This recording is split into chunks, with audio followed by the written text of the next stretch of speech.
Hello and welcome to Season 2 of the Spirit Lounge podcast. With me, David. And me, Glenda. And we are two psychic mediums from both sides of the pond. Glenda is in Australia. And David is in the UK. And we're here to talk about, discuss and give our opinions on all things spiritual, including psychics and mediumship. And if you've listened to the podcast before, you know how much we love to laugh while keeping it real, honest and down to earth. As well as having those discussions, there'll also be guest interviews and maybe some other surprises. So come with us now on our podcast journey and let's see what's happening in the Spirit Lounge for today's episode. Well, hello listeners and welcome back to the Spirit Lounge, and I'm here with Glenda as always. Hello Glenda, looking very glamorous over there in Australia. Oh, thank you. Hi David and hello listeners. Oh my gosh. We've got 8 p.m. over this side of the pond, and what time is it there? It's gone 10 a.m. 10 a.m. Wow. I know, it's very strange, that 10 hour difference, isn't it? Trying to get together. I know. It is. This daylight savings just screws with my head. I know. But we are very excited today, aren't we, Glenda? Because today we have our first guest, our very first guest of 2026, and our first guest of Season 2 of the podcast. So today we are joined by spiritual medium Paul Bannister. Paul is based in Norwich in the UK, doing both psychic and mediumship readings, both in person and online. Paul's also a demonstrating medium doing many public events, whether it be in churches, private events or charity events, where Paul has helped to raise a lot of money for certain charities. Paul also hosts his own podcast called Spiritual Talk TV, which I've had the pleasure of being a guest on. And it's our pleasure to have Paul here with us today. So welcome, Paul, to our Spirit Lounge. Good morning. And for those listening on audio, it is me. I've just got a dodgy throat this morning. But thank you for inviting me, guys. Oh, no, welcome. Pleasure. We're excited to have you on because you've got a wealth of knowledge, Paul, which you'd like to utilise today as best as we can, whilst both of our voices hold out. Yes. So let's see what we get spoken about. So, Paul, basic question, really. Where did your mediumship journey start, and how did it unfold for you? To be honest, it kind of hit the ground running, really. As a child, I was surrounded by spirit. Not because my parents were mediums. My next door neighbor was a trance medium, and by default her house was very haunted, and I used to experience a lot of spirit around me. And I mean, guys, is my voice there? Can you understand that all right? Absolutely. Are you sure? Yeah. I sound like a bit of an alien from this side. I've got the dreaded lurgy over here at the moment. It's going around everybody. But so growing up, I was lucky, or it was a kind of like being born in the right place at the right time. I had people around me where I learned a lot.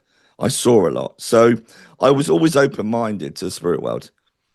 I believed in something, but I didn't know what until I was older. Yeah. So did you come from a spiritual family or anything like that? I know I didn't. I came from a Catholic upbringing, nothing to do with spirituality at all. Was that the same for you, or what was your? Kind of. My parents are very working class people, very hardworking. It was only later that I found out that my nan had the gift. On my mum's side, she's Scottish, and she had the gift of sight. She saw them. So, yeah. Oh, okay. So would you consider yourself spiritualist then, or do you not necessarily go in for that? Do you normally just do your own thing, or do you prescribe to us like religion? See, you know, I struggle with even the words and definitions of the words in terms of where I see myself at, and words can be very limiting. So yes, I class myself as a medium. I guess I'm in service rather than calling myself a clairvoyant. Clairvoyant is clear seeing. I don't want to put myself in a box, David. Yeah, absolutely agree. I mean, I just like just being called Paul. I quite like that. I'm just Paul. Yeah. And so, Paul, do you believe that mediums are born or they're made? See, I believe it's part of the human condition. I believe it's something that we can all develop to a more or lesser degree. Not everyone has chosen to come into this world to be a medium. But if you're meant to be working in that way, you certainly will be. But yeah, I think we can all receive messages. Absolutely. Yeah. And yeah, it's kind of like it's either your journey or it's not, isn't it? Yeah, I totally agree. Totally agree. I interviewed a gentleman called Robert Schwartz, and he was a gentleman that discovered the soul plan for us, that we all have this soul plan and we all live by that. So if we're meant to be a certain or doing a certain subject, we will be. It's very interesting to a point where we don't really have free will. So even though we see, think we do. I'm a big believer there, Yeah. David. David and I have different opinions here, and I'm of that opinion. Yeah. So Yeah, absolutely. I one of my background in my background is developing. I spent quite a few years doing spiritual healing, and I discovered that when people tend to go off their path, we get ill, and it's through that realignment that we find ourselves again. So I found that very, very interesting. That's an interesting way to look at it. So then, digging into that a little bit, then, because as Glenda said, we have different opinions on different things, and so I know Glenda very much believes in the soul contract, and we sign things before we come in and all that business. Now, I'm not saying I definitely don't believe in that, but I'm not like I have an opinion either way. So if we dig in that a little bit deeper, what are your thoughts on things like soul contracts? Do you believe that everything is already set in place for us? No, we have the free will, but what are your thoughts around that? I've had my own experiences with past life regression. All right down Glenda's path. Okay, so I come into this as very much. I grew up. My father was very working class. He was an electrician, and everything had to be explained. And I had a part of that in me. So when I went on my journey and things started to happen to me, I wanted to dig deeper into these things. And I found that we have many lives, that we have many different experiences. And the soul chooses certain factors in each life for us to grow and learn from. I mean, I can explain about my own experience. I know in this life, one of my factors or one of my lessons, my biggest lessons, is to deal with conflict, but in an appropriate way. Whereas maybe in a past life, it wasn't so appropriate. Maybe I shot someone. I don't know. But in this lifetime, it's been, when it comes to conflict, my life has been completely different.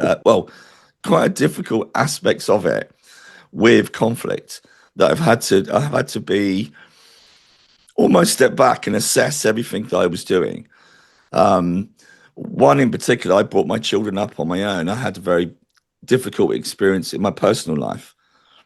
I've had personal illness that I've had to battle with and conflict around that. So every step of the way, when I found out my soul contract, that part of my lessons was conflict, I wasn't surprised. Okay. I see what you're saying. So you believe in the reincarnation then, Paul? Oh, I mean, again, through experience. I know I used to be, this is going to sound crazy, guys, but No. when I was 12, all of a sudden, all I wanted to do was join the British Navy. And I had every ship on my wall in my bedroom. I knew the size, capacity, and I joined the Sea Cadets. That's it. I knew what I was given. That was my life path.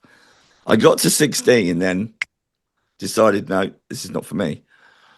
Now, when I was regressed, my last life came up. I was in the British Navy. And I couldn't believe it. So there was a kind of a flavor there left over from my past life. So if you have certain experiences that reflect your life, I think it's proof of who we are.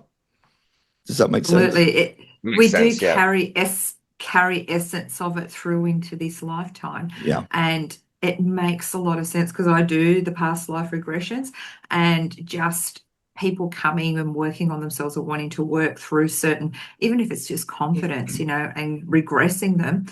When you go through that, it makes a lot of sense to why people do the certain things that we do, patterning and beliefs and jobs that we do in this lifetime or the people we end up with. It really makes a lot of sense. So absolutely, I'm with you. Absolutely. And one experience I had, I assumed I had asthma. And when I was regressed, I saw how I died. and I died. I was below deck. Now the boat wasn't a modern battleship as you see today. It was something from the Pirates of the Caribbean, and it was an old wooden ship.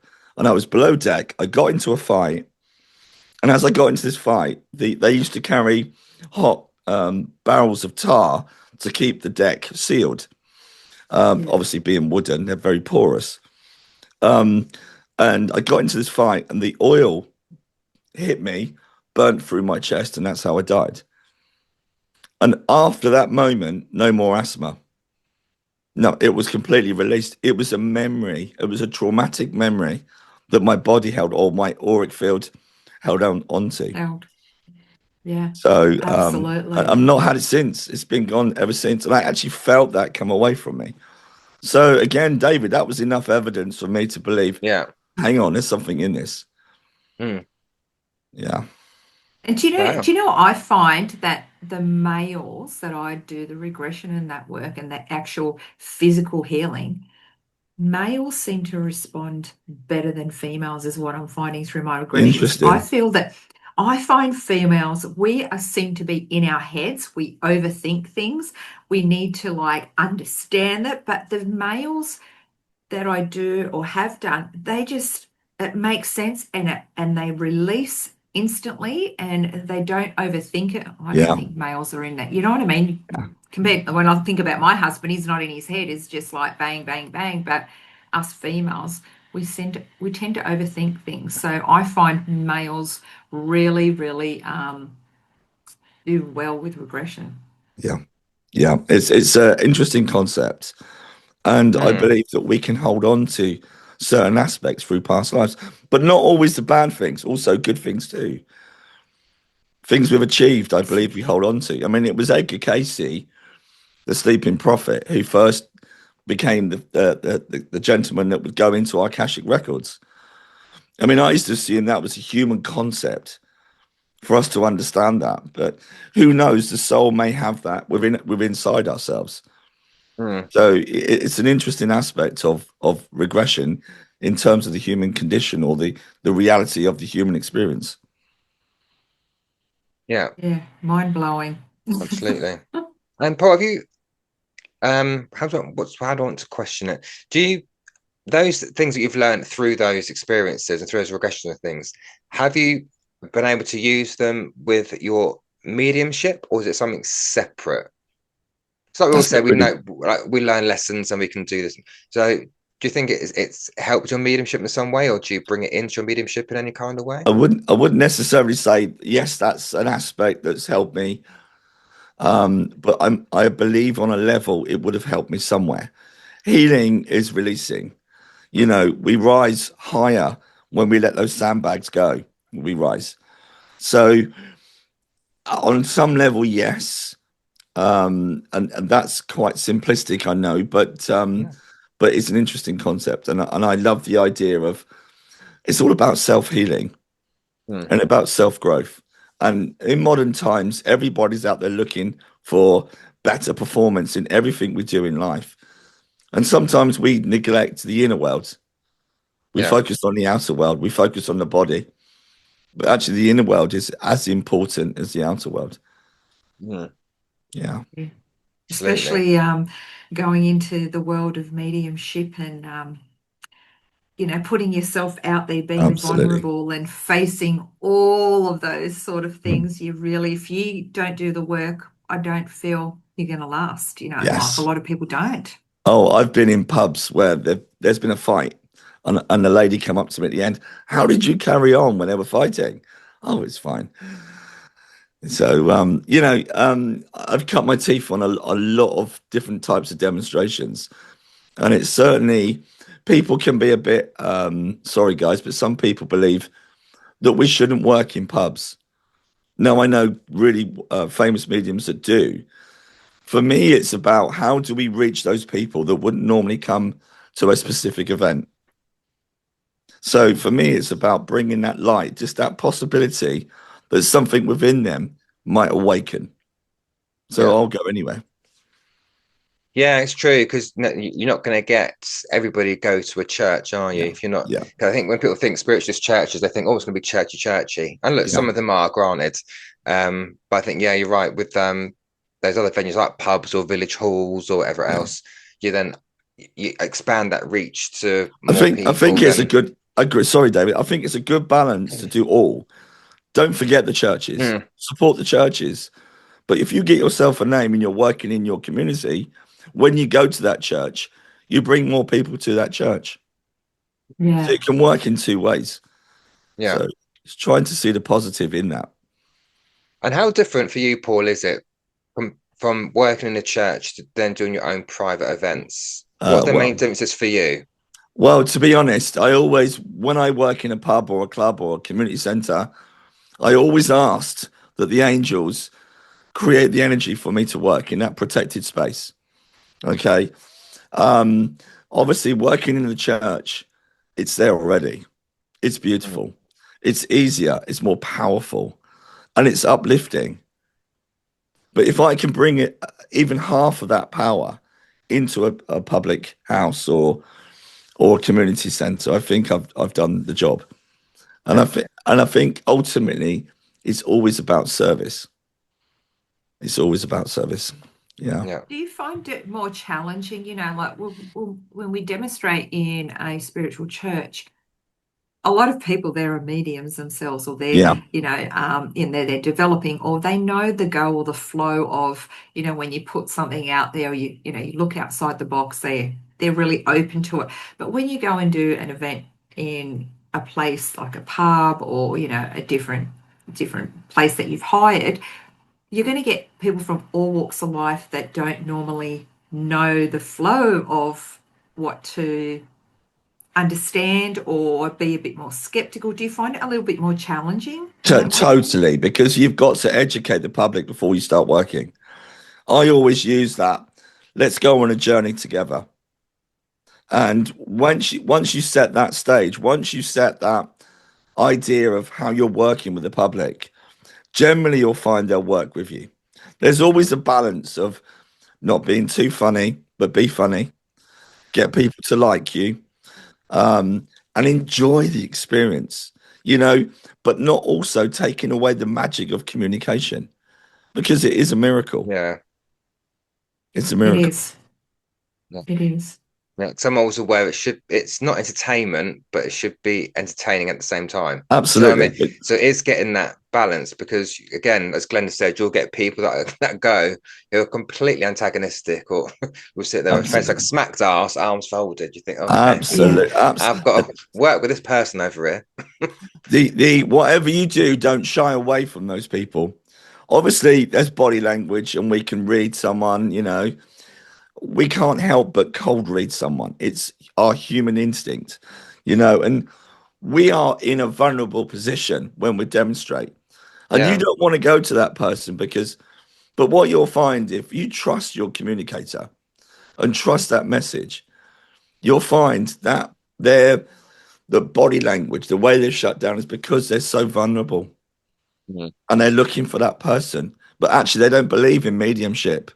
But I'm here anyway. And I'm Yeah. angry. I've lost my dad and he died too young. So it can be very moving and releasing. And you've got an opportunity to give that person healing. So, on a level, we have to manage our ego. It doesn't matter if we get it wrong. If we trust in the communicator and our guides, they won't let us down. It might seem they are, but the longer, bigger picture, outside of that, you might find I've been to a demonstration where I've given a message and it wasn't taken. It wasn't until the lady went home Mm.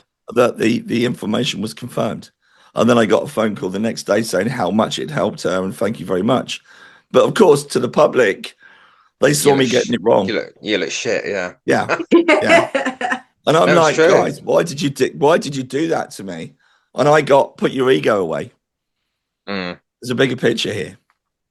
No, So absolutely. Yeah. trust. We always hear that word trust, Mm. but trust is an expansive word that we can expand into understanding what trust truly means. It's not just a word. We have to surrender and let go. That's right. So, Paul, with your events and things like that, like separate from the spiritual churches, Yeah.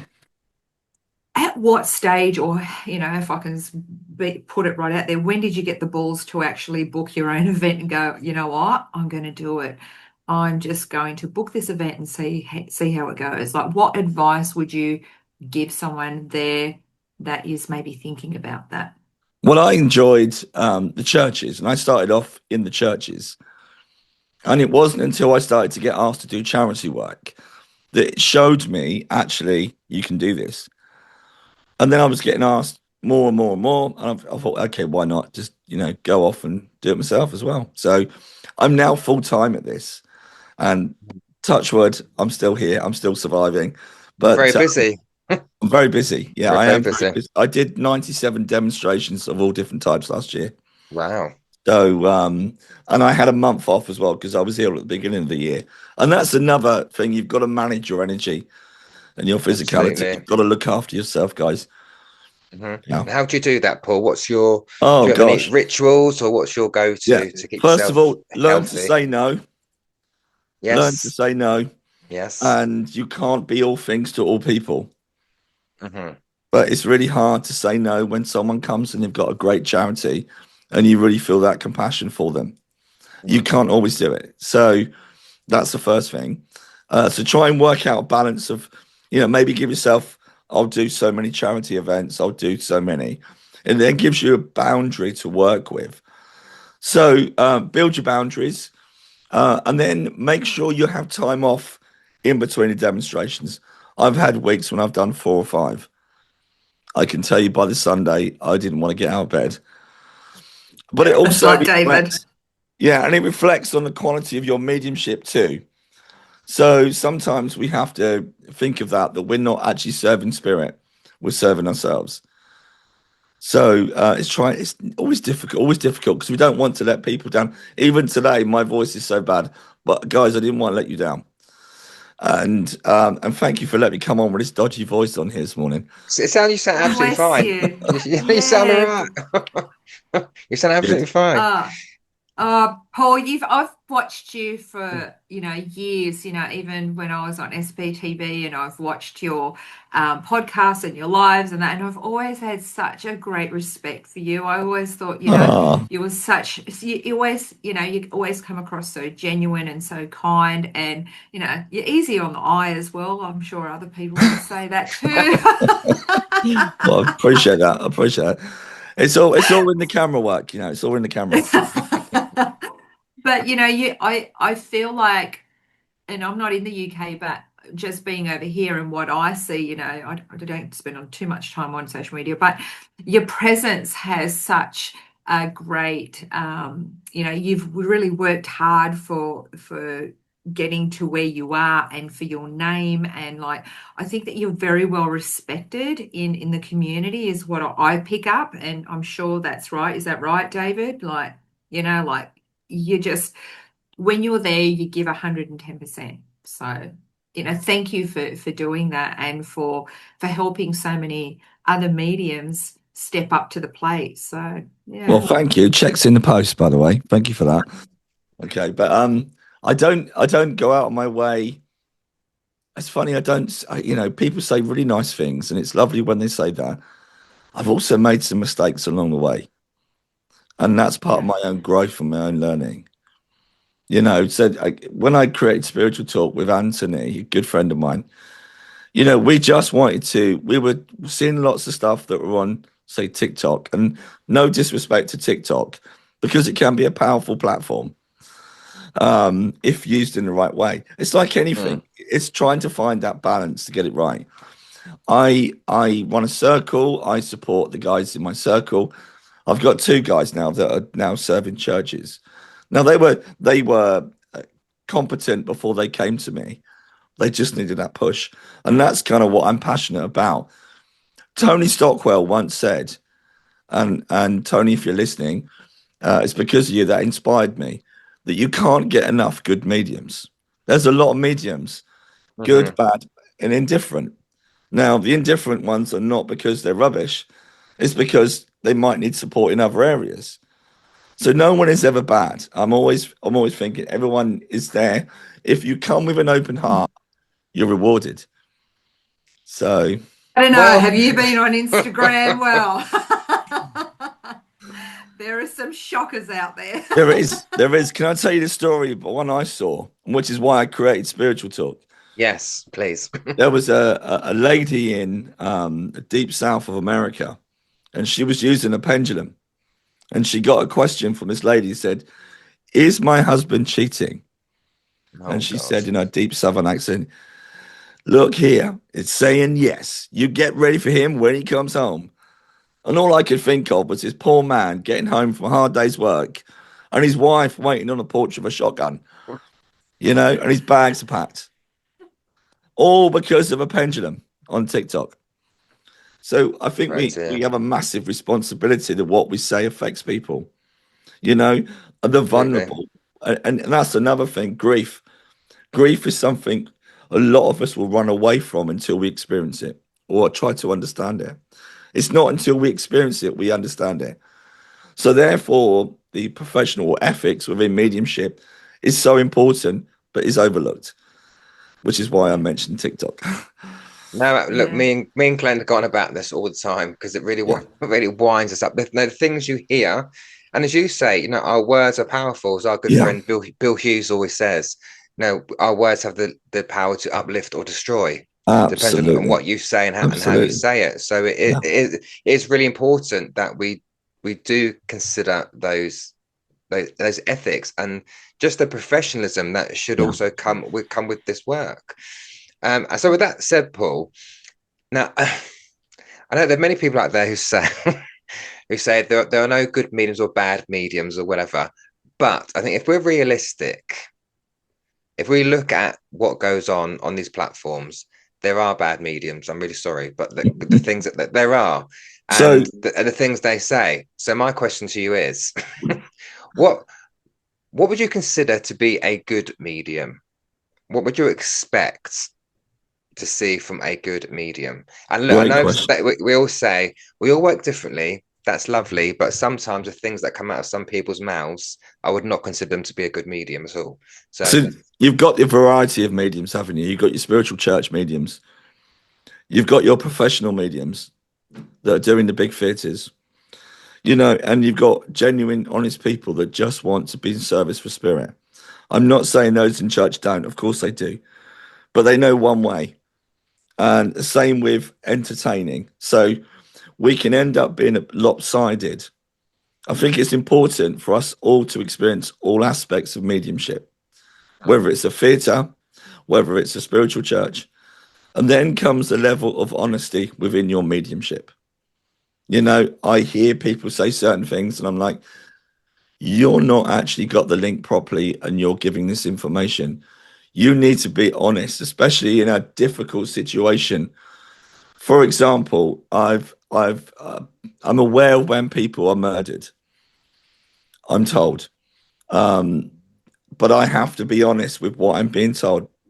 I know there was one case where evidence in court was one medium where her evidence was used in court, and that was to do with an airship disaster back in the 30s. I think I remember. Yeah, I've heard about that. Yeah. So generally, our mediums are not taken seriously. I know police forces that have used mediums. I know of a police force in Northern Ireland of a famous case where a young lady was murdered and went missing, sorry. And they dredged the canal because a medium told them that she was in there, and she wasn't. So you have to be honest in everything you do. Yeah, so what makes a bad medium? Pressure from the audience, pressure to perform, making wrong decisions. So on any given day, being vulnerable and then not being honest, then you, like you say, you create this reality where you're almost cheating yourself in a way. Does that make sense? So, see, I don't believe that there is a bad medium. I think they've gone off on a tangent somewhere, and something, whether it's their teaching, their learning, or just their ego, has caused the problem. I always find that spirit are in charge. So people that okay, I'm not going to name names. I know of a gentleman that he was I mean, can we say it on here? Yeah, go on. He was a drug You can name user. names. Not going to name yeah, names. He no, was a that's drug fine. user, and he would do some really unusual things. And I used to ask Spirit, what is going on here? Why are you allowing to work through him, even though he's doing some of these bad things? Even though he's not an example in what he's doing. If you talk to someone who worked in a spiritual church who turns up in a suit and tie every week, the last thing you'd see them is using recreational drugs and behaving badly. But this guy was doing mediumship and doing all of the above.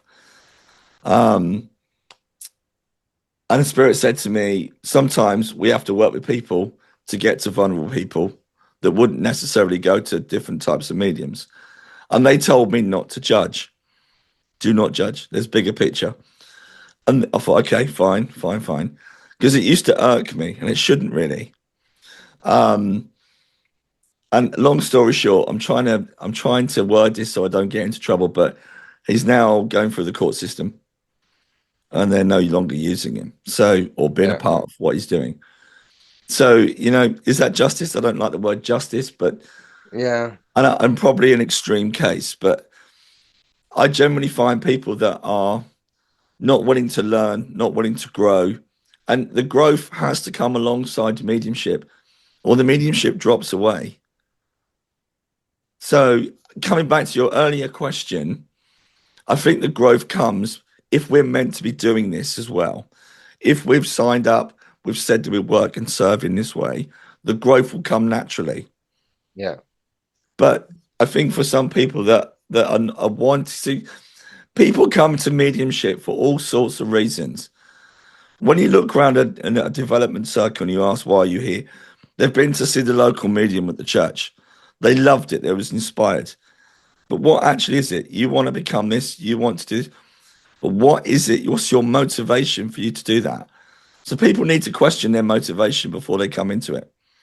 I mean, I after I had my brain tumor, and I never particularly, I knew there was something, but never had any religious belief system or philosophy or ideas. My parents were Church of England. We went to church at a funeral or wedding, and that was it. After I had a brain tumor and I recovered well, and my ex-wife was having a baby and our first child, I remember saying to God, thank you, because that wouldn't have happened if the brain tumor that I had, it was not crystallized. It's like the scale of a kettle. It had broken down. I don't know how it did that, but it broken down because that was the first time I prayed to God. And I asked, I don't want to die this way. I don't want to have this experience. So when they operated on me, it was a bit of a miracle in a way. The surgeon said they actually videoed the recorded the operation because it was so unusual. They'd never seen nothing like it. So about a year or so later, a new job, new home, child on the way, I said, I'd like to give something back. And then it all started and Spirit came close. And that's how my journey really, that was into mediumship began. But it was because of that. And I remind myself of that. I'm here today. I mean, okay, my voice is dodgy today, but I wouldn't have been able to speak. I wouldn't be able to do anything that they told me I was going to be doing. So I wanted to give something back. And I said, people always come to you in their hour of need. And I did the same thing. But I come to you as a fit, healthy man. How can I give something back? And that was just a fleeting thought. That was a message that I put into the ether. And then it all started for me. It all unfolded. I was going to ask that as was a catalyst. That start was the brain tumor, the catalyst. And that's why I come back to this. That's why I come back to that question, David, because I think with bad mediums, you have to question their motivation for doing it in the first place. Oh, absolutely. I'll be honest, I don't always want to get up and demonstrate. I'd rather be at home watching Match of the Day, having a beer and a few tinnies and just, relaxing. But when I get there and when I connect with people and the love and the connection I bring through inspires me. Yeah. It's pretty magic. Yeah. It's just, and to be able to do that, to be of service, to help somebody heal, just maybe, feel their loved one for that moment, Absolutely. fleeting moment is just, Absolutely. and I always feel that we say about bad mediums or the mediums that have gone off track. I sometimes feel that they need to be reminded of what it feels like to lose someone so Yes. close to you, because that's when you backtrack. That's when you really know what it feels like on the other side. Yeah, absolutely. And it's interesting. It's normally a catalyst, as David said, that starts us on the journey anyway. But I think, as that old saying, many are chosen, but only a few get through. Only a few make it. So I think it's a process there, and people generally can see through people that are not genuine. Yeah, I believe that as well. Yeah, definitely. Yeah. About what you just said a minute ago, Paul, I think it's quite important for people listening to this who might be, doing their platform work and go through those moments of, I can't quite do this today. So I know, you're passionate about this work and you do it because you've got that fire in your belly. Absolutely. So when you do get those days, like we all get them, I certainly get them. I think, I can't be bothered to travel there this evening. I'd rather be, like, as you said, sat watching the film with the other half, whatever else. Yeah. How would you, is it just the passion that gets you to do it, or is there a process you give yourself a telling off and go, Paul, get off your ass, stop it, get on with it? Okay, so my son sometimes reminds me. He says, "Dad, can we watch the football tonight? Forget about the church." I say to him, "Do you know who my boss is?" Pardon? You know my boss. He knows everything. He's all knowing. What are you talking about? God. Oh yeah, he said, "Yeah, you better go." But you put it like that, you can't hide. You can't hide. You're cheating yourself. You'll always feel. And that's another thing that's really important. There's that saying. I mean, Gandhi would talk about our thoughts and our ideas create who we are, and we create our own reality by what we're thinking. So even in that moment when we don't feel it's going to be good, it's going to be difficult, don't say that. Even if you don't believe it, say yourself, this is going to be a great night. And it will be. Trust, trust, trust, trust. It will be. I've been to demonstrations when there's been a mistake. Someone's put the wrong postcode on the venue.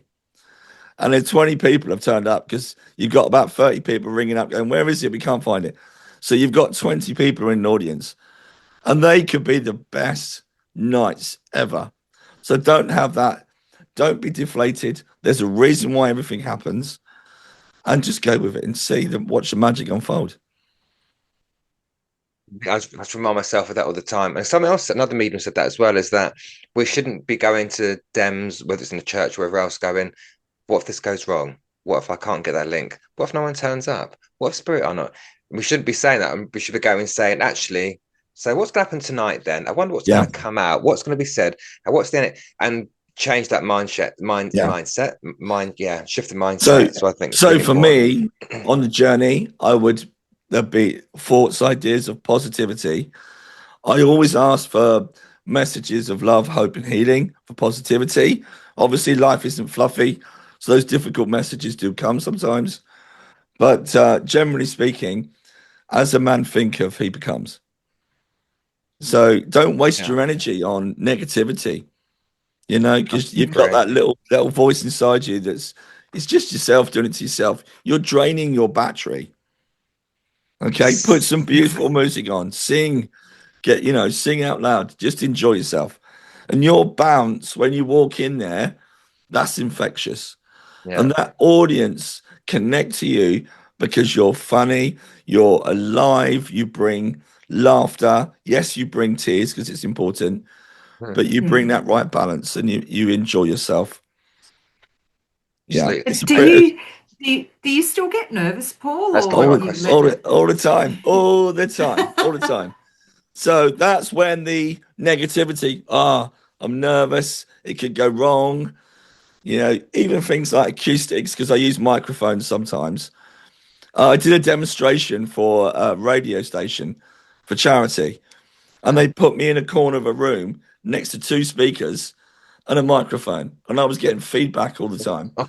So it didn't work. So lesson learned with that one. But generally speaking, it won't go wrong. Prepare yourself to be in that right space. Yeah.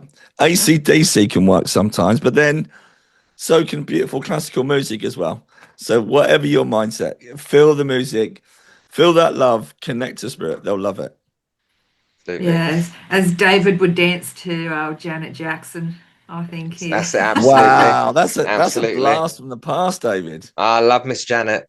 One of my faves. Wow. So Paul, with that, I've certainly had quite a challenging demonstration, which almost made me stop doing this work. But that's a whole other story. What's been your most challenging dem, and what impact did that have on you, if any? I didn't have this experience. I did a demonstration with another gentleman, and he's a very good medium. And this is the only time I can think of, and I have thought of it. What if that had been me? How would I have taken that? And this gentleman was doing like I said, there was two of us who were working, and there was an audience of about 60 people. And at the end of the demonstration, he struggled to bring this particular gentleman he went to in the audience to bring his father through. And he left it. And some of the things he said to the gentleman made it harder for himself. He put himself in a position. I then went to someone else. He then went back to that person and tried again and still failed. Now, at the end of the demonstration, this guy went up to him and he said, "You're the worst medium I've ever seen, and you need to give up." And I didn't hear it. This is what I was told.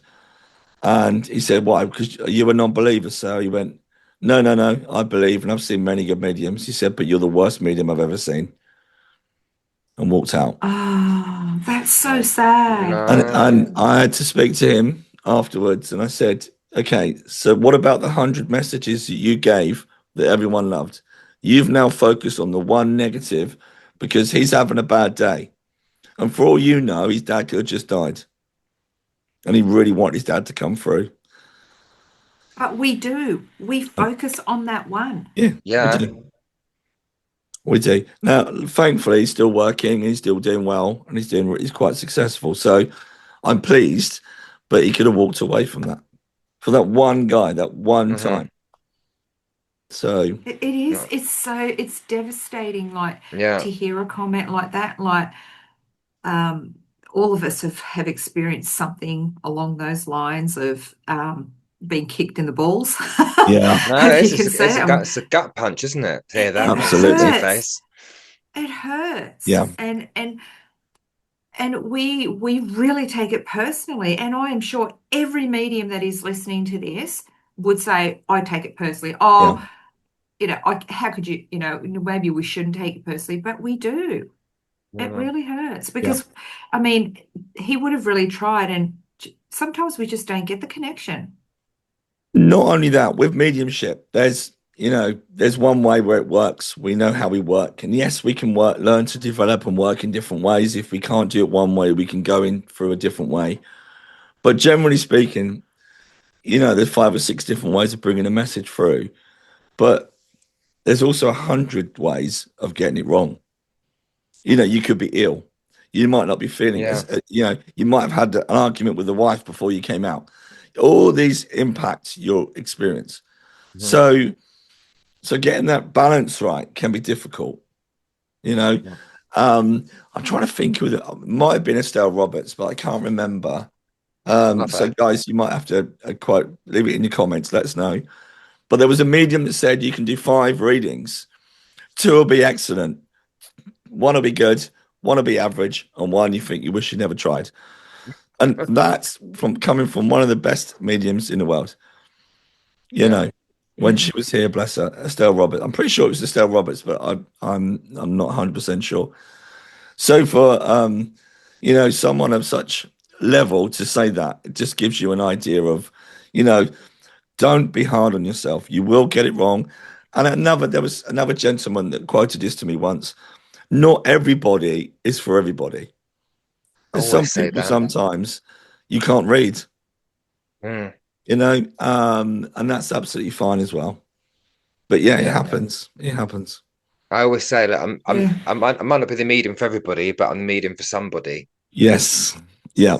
And that's Yeah. how I try to remember it. Yeah. But yeah, you know, it's right. It's true. You know, we are human as well. I think people forget that we're not walking around always connected to spirit. Well, like, I'm certainly not anyway.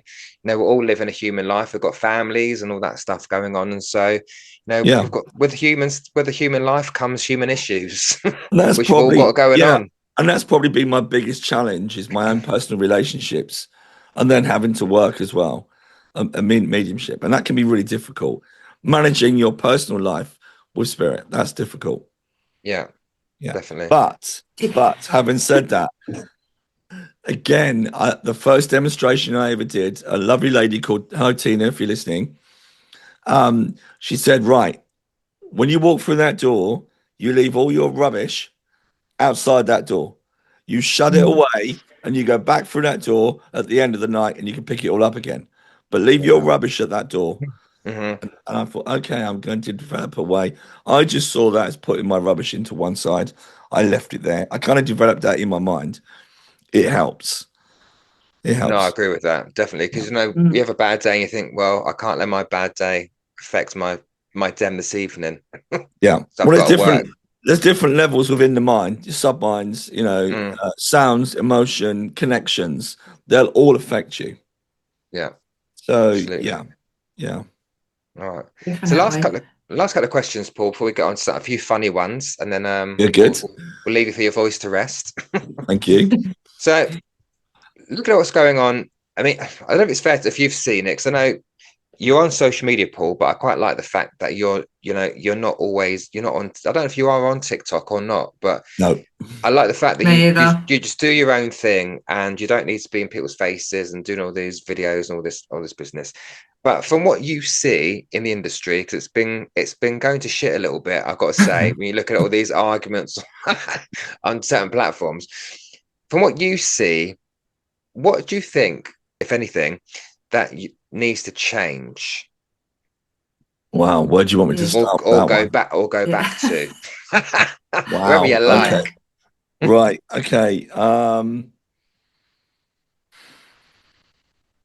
I You're don't. allowed to unleash. I think it expands beyond the spiritual movement. I think it expands into society and where we are today. The lack of faith, the lack of belief. We have different gods today that we worship. You know, people worship the gym, people worship money, and we've kind of gone away from a spiritual message. And that's difficult to get that back. And the only time, and it's normally situations that create within society that inner soul searching. I think in terms of consciousness within humanity, we're changing. So things that you guys do, expanding the knowledge that's there around mediumship becomes like a church in itself because you're asking people to look inside themselves and to find that expression within themselves. What is it I believe in? You know, I know mediumship is only a small part of the greater whole, but it's the start. It's that door that opens to other aspects of self and understanding. And I think we have to try and get away from, and this is why I don't follow particular people, but consciousness is changing within us all. And I'm hoping that we're all going to come back to that inner awareness of a creator of, gosh, I sound really religious. I'm not, but we have that divine spark within us all.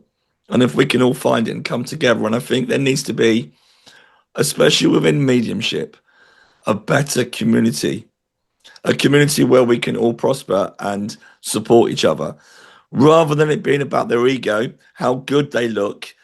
And there's a lot of people go out there way too early.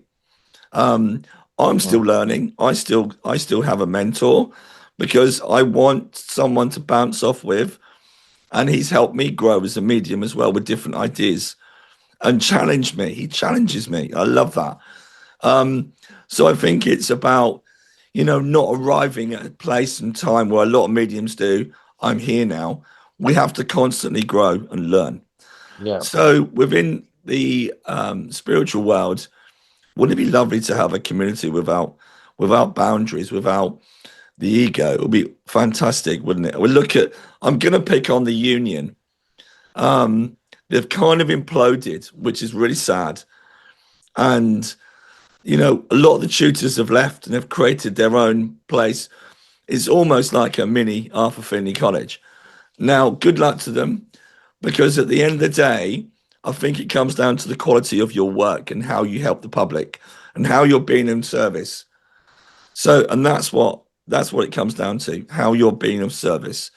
So again, it always comes back down to, and sorry to use a quote or principle from the National Spiritualist Union, but it always comes down to personal responsibility of who you are.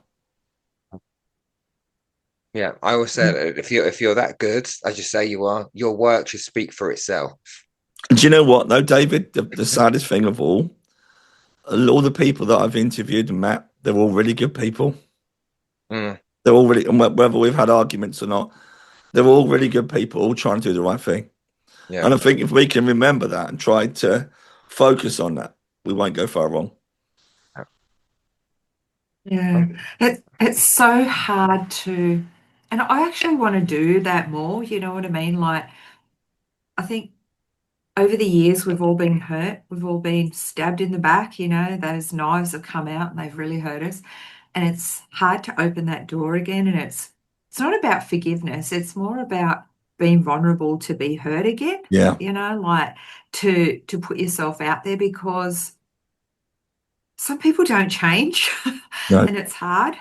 Yeah. And when you're out there being a good person and doing your best and showing up for the right reasons and that, it's sad when the light is shone on, these people that are doing the wrong thing, but they're coming across as doing the right thing. And it's just so hard to be that good human. But, you saying this is that reminder for us to absolutely step up. I think their negativity should be your motivation to be better.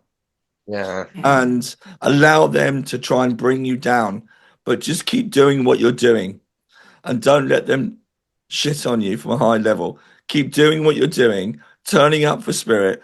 You don't need to be in service with anything or anybody apart from the one person or one being, one energy, however you see your God. Yeah, absolutely. Absolutely. Very wise words. Yes, definitely. Well, Glenda, do you want to ask to finish off some of your really random questions? I come up with random questions. Good. So Paul, if you were to have a pizza, do you think that pineapple belongs on that pizza? No. Thank you. Absolutely. No, and no, definitely not. Thank you very much. You're on David's side then. Yeah, sorry, mate. Sorry. Yeah. No, you're my side. You're my team. I agree. Yeah. But I have weird tastes. So I like tuna on pizza. I like my other half does as well. Yeah.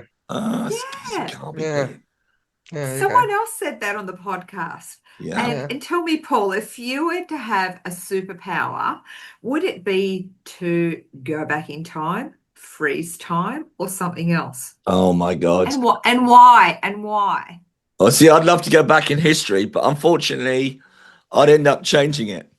Like tripping Adolf Hitler up so he falls over and dies. So we don't go through the Second World War and kill 6 million Jewish people. So it'll be wasted on me because I'd change the course of history. Superpower, yeah, it's got to be, isn't it? Healing. It's got to be, isn't it? Can you imagine? I saw a little girl yesterday and it really upset me. And some of social media is an interesting aspect of what they've created, because there is a lot of bad, but there's a lot of good. And I never knew there was this condition existing. There was a little girl with hands that were like shovels and she couldn't grip, and her whole life is ruined by that. And it was just such an anomaly. I've never seen anything like this condition before. But I just think I'd love to be able to deal with that. I'd love to be able to change a life. You know, why is there so much? Why do we have these experiences? Let's not get on that. We'll be here all day. But I understand why. But to see a soul going through that experience, I find really difficult. Yeah. So yeah, for me, healing all day long. Nice. Yeah. Nice. Yeah. And last question then. David will get to do the last question. Well, I would like to say also gambling. I'd love to be able to go in a casino and see the other side of the cards. And that'd be nice. Win lots of money. So yeah. That would be nice. Would be. So Paul, if today were your last day on earth, and if this is your final conversation, what legacy would you like to leave behind? I'd like to leave the fuck it principle behind and stop worrying about yesterday. Stop worrying about tomorrow. Focus on today. Life is one day. Okay? Fuck everyone else. Love hard and live to your full. And tell people what you feel. Be kind. Be kind. You can tell people what you feel and be kind because they'll take it. They'll understand it. But it's when we say what we feel without any kind of like, well, I'm just being authentic. It can be quite hurtful. So, and I don't like that new term, authenticity, because it means it means different things to different people. And I think that one of the reasons we're here, and I know we talked about this a lot today, is not just to be in service to the creator, but be in service to our friends and our family. Yeah. And if you can help someone, you know, help someone, but also live your life. Fuck it. Do what you need to do. But don't hurt anyone on the way. Yeah. I love you say that. Because I always say I really dislike this, the oh so honest brigade. Yeah. Now we say we're honest, right? But there's a difference between being honest and being an asshole. Yes. So you can still be honest, but no, as you say, being kind. But if you're saying it just to hurt someone's feelings, then you're an asshole. Do you know, absolutely. And you know, I always go by the premise that less is more, David. Less is more. You know. Yeah. Today. Yeah. Less is more. It's really powerful.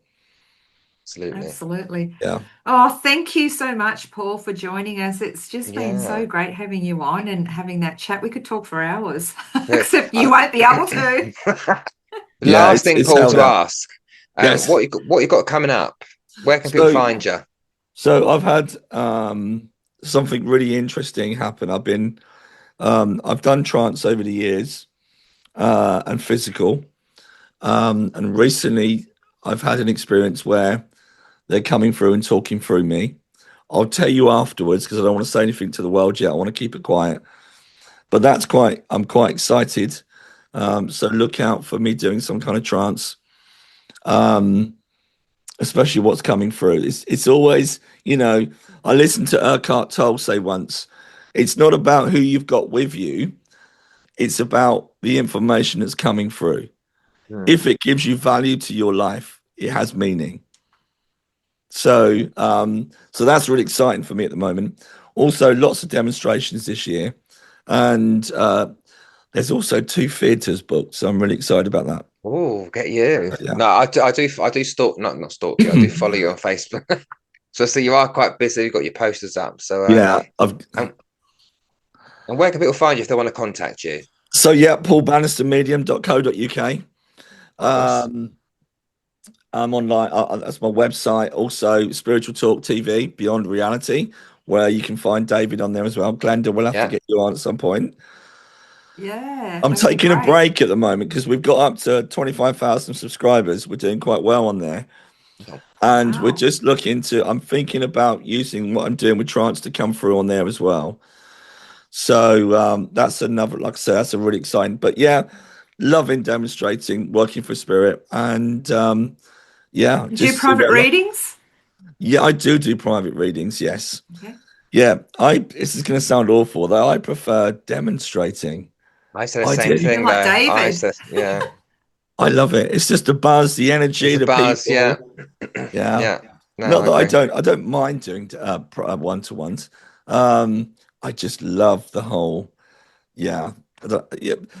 Maybe we're just born to do it, David. I don't know. We just love And that. I think, as you said before, there's so different levels of mediumship, and I think you've got we've all got different niches in certain areas, so you Absolutely go with it, don't you?